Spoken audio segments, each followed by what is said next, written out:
Hola, comunidad de 100% fiscal. Seguimos con el tema de auditoría de estados financieros y platicaremos de la evaluación de riesgo de fraude y error.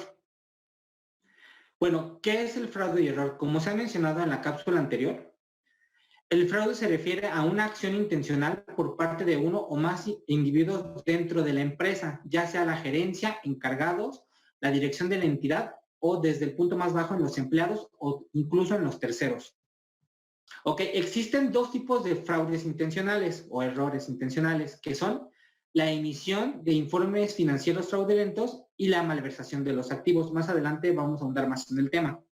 Y también podemos clasificar el fraude y el error en dos tipos: de comisión, que es cuando se deja un rastro de que se falsificó o se manipuló la información.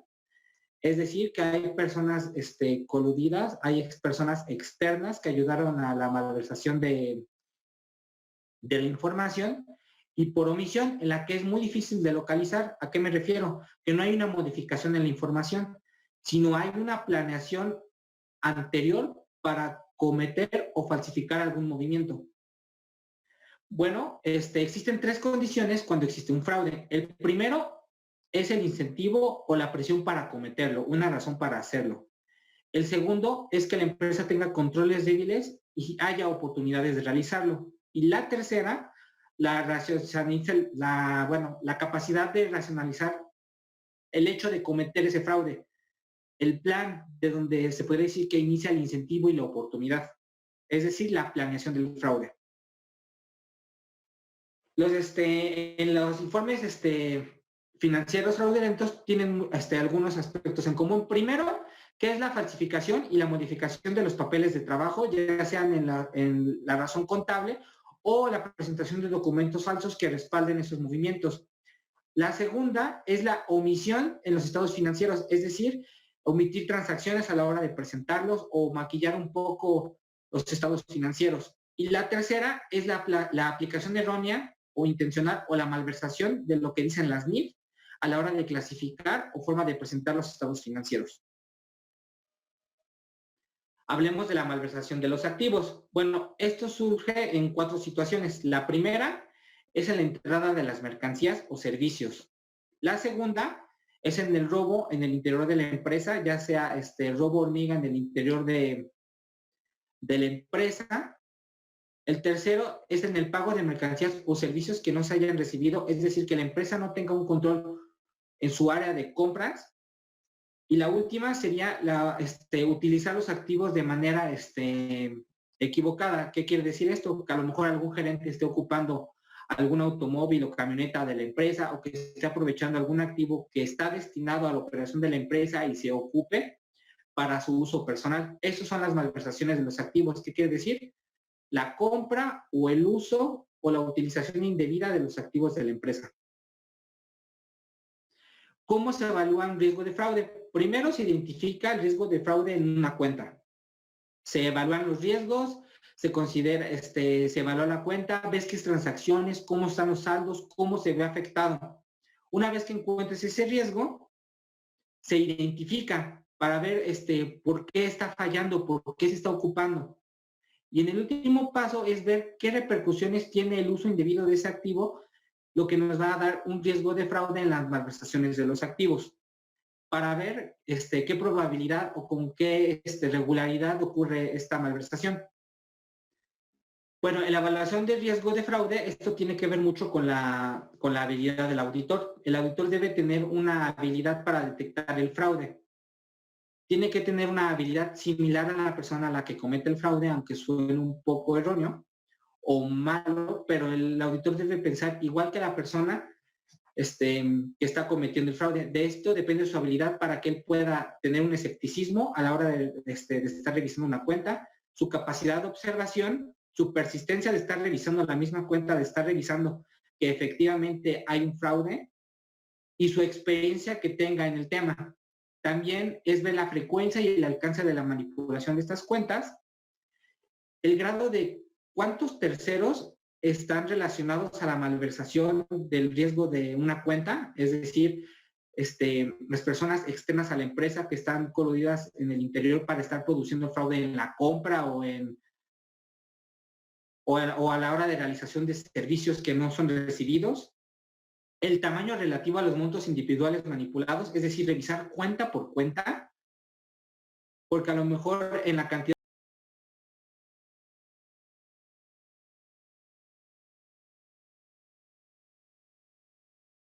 de los activos y el nivel de importancia de las personas involucradas, que más adelante vamos a platicar de ello.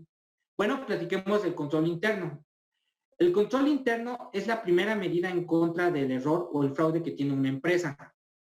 Esto va de la mano cómo es el negocio, cómo es la industria y cómo es el ambiente de cada entidad en particular.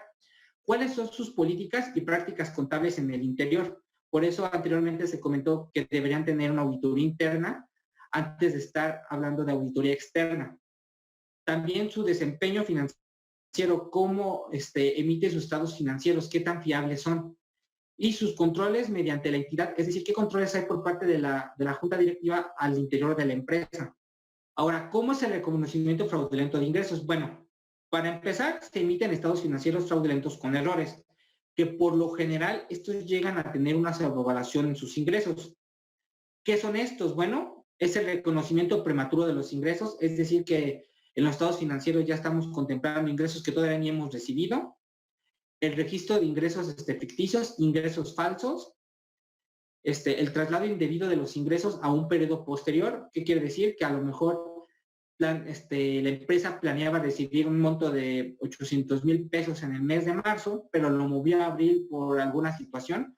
O uno muy común que se da es cuando se recibe alguna estimación en el mes de diciembre y el ingreso lo quieren reconocer hasta el mes de enero, razones por cierres del ejercicio. Entonces, estos son los errores más comunes o las emisiones fraudulentas más comunes que tienen las empresas.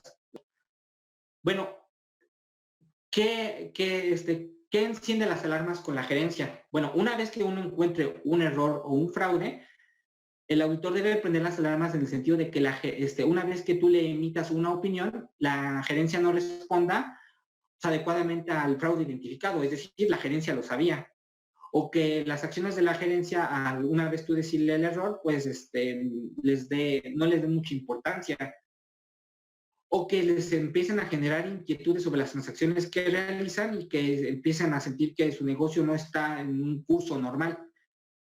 El hecho de que la gerencia no aborde esto de manera eficiente significa que la persona coludida dentro del fraude se encuentra en esa situación o se encuentra dentro de la gerencia. Bueno, ¿cómo es la comunicación con los encargados de la dirección de la entidad y con la administración? Primero el auditor le comunica a la gerencia principal cuál es el fraude y quiénes son los responsables. Cuando el responsable se ha hallado, por lo general, el verdadero involucrado se encuentra unos 2 o 3 niveles arriba dentro del organigrama de la empresa. ¿Qué quiere decir? Que a lo mejor es el contador quien realizó el maquillaje de los informes financieros, pero no quiere decir que sea principal implicado. Generalmente viene de más arriba. Bueno, ¿cuál es la obligación profesional del auditor? Bueno, es guardar en confidencialidad lo que él ve como fraude y error. Sin embargo, ante ciertas circunstancias, él se ve por la obligación de la confidencialidad.